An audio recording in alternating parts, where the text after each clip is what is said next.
আমরা সবাই গুনার কাজে জড়িত। সেই গুনার জন্য কি করতে হবে? নির্জনে একাকী আল্লাহ তাআলার কাছে তওবা করতে হবে। কি করতে হবে ভাই? আল্লাহর কাছে তওবা করতে হবে। আল্লাহ তাআলা বলেন, বান্দা আমি খালিক, আমি তোমাকে সৃষ্টি করেছি। আমি রাজ্জাক, আমি তোমাকে রিজিক দান করি, আমি রিজিক দাতা।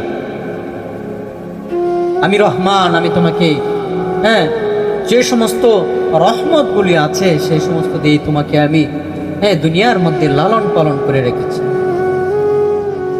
আমি রহমান, আমি খালিক। কি দোষ করেছি যে তুমি বান্দা আমার থেকে এত দিন হয়ে যায়, আমার থেকে তোমার মুখটাকে বিমুখ করে দিয়েছো, আমার থেকে তোমার মুখকে ফিরিয়ে নিয়েছো। আমি এমন কি করেছি তোমাকে দুনিয়ার মধ্যে সৃষ্টি করে পাঠিয়ে যে আমি রবের কুদরতি পায়ে একটা মুহূর্ত সেজদা করার তোমার সময় হয় না। আল্লাহ তাআলা এভাবে সর্বক্ষণিক সর্ব অবস্থায় তোমার অপেক্ষায় থাকে।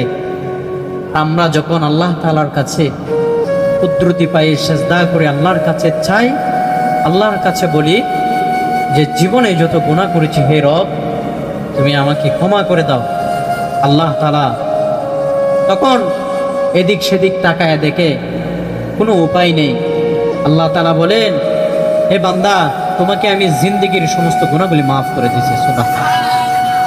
ফেরেশতারা বলে, আল্লাহ ওই বান্দা তো তোমার এত নাফরমানি, এত গুনাহ করেছে, পাহাড় থেকেও আরো উঁচু হয়ে গেছে তার গুনাহের জারিয়া। আল্লাহ তাআলা ফেরেশতাদেরকে বলে, ফেরেশতা আমার এই বান্দা অনেক দিন হয়ে গেছে আমার থেকে তার মুখ ফিরায় নিয়েছে।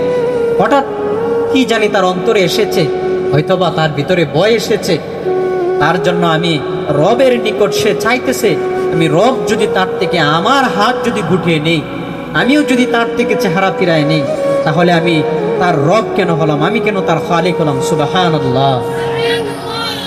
আল্লাহ তাআলা আমাদের প্রতি কতটুকু স্নেহ, কতটুকু রহমান, কতটুকু মমতাশীল তিনি।